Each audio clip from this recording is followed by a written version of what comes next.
In October 2000, the president of Iraq, Saddam Hussein, announced they would no longer be selling oil in US dollars, only in euros. Which on the surface is an innocent change. What's the big deal?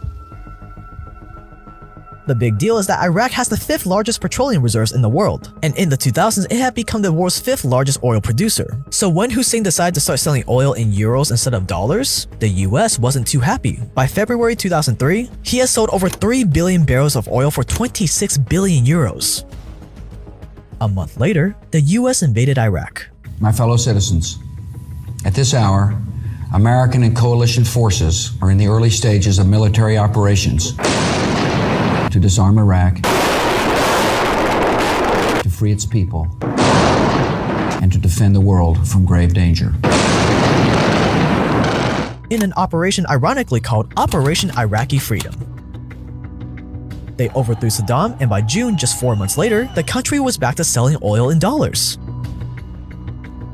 Years later, a number of US officials started to let the truth seep out. Former head of US operations in Iraq, General John Abizaid, said of course it's about oil, we can't really deny that. Former Fed Chairman Alan Greenspan wrote in his memoir that, quote, "I'm saddened that it's politically inconvenient to acknowledge what everyone knows. The Iraq War is largely about oil," end quote. And former Defense Secretary Chuck Hagel said the same in 2007, quote, "People say we're not fighting for oil. Of course we are," end quote. Venezuela, 2002.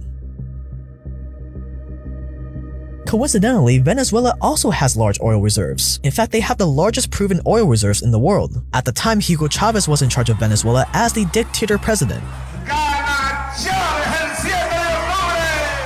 But Chavez, a die-hard anti-American leader, was about to make the same grave mistake that Saddam Hussein made. He planned to start selling oil for euros instead of the mighty American dollar. Well, we can't have that now, can we? So in 2002, the US backed a coup against Chavez, which ultimately failed, but it crippled the country and its economy. Empires are built on oil. Yet despite having the largest oil reserves in the world, today Venezuela is one of the poorest economies in the world. Do other factors play into that? Many. We've talked about a few of them on this channel before. But going against the US is probably a big no-no. Libya, 2009. Eerily similar to Venezuela and Iraq, Libya has the largest oil reserves in Africa, and they weren't doing that bad. They did a great job managing all those oil revenues, building up a 143-ton gold reserve according to WikiLeaks. They had the highest GDP per capita in Africa, and Libya was on track to become the most influential country in Africa. And also similar to Venezuela and Iraq, Muammar Gaddafi, the leader of Libya, suggested all Muslim and African countries buy oil from Libya using a new currency backed by their giant gold reserves instead of US dollars. In other words, they wanted to sell oil in exchange for gold instead of US dollars, and other major African governments were ready to support. But I think we can all guess what happened next.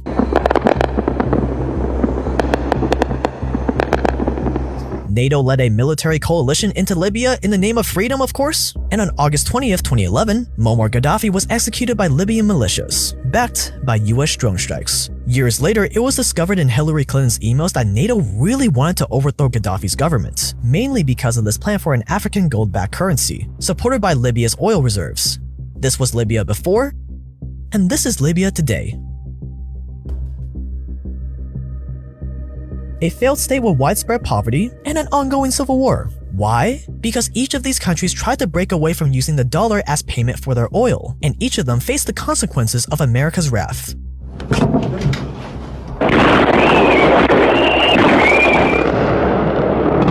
Out of all of them, none were able to recover from America's interventions in the name of freedom and in taking down an axis of evil. And their terrorist allies constitute an axis of evil, servants of evil, the cult of evil. A monumental struggle of good versus evil. And they usually ended up far worse than they were before.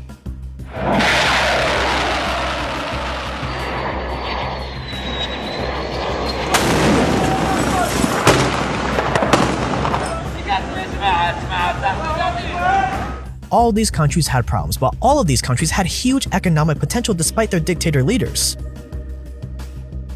But as soon as they moved away from selling oil in dollars, the US swooped in and quickly put an end to the party. And they're not alone.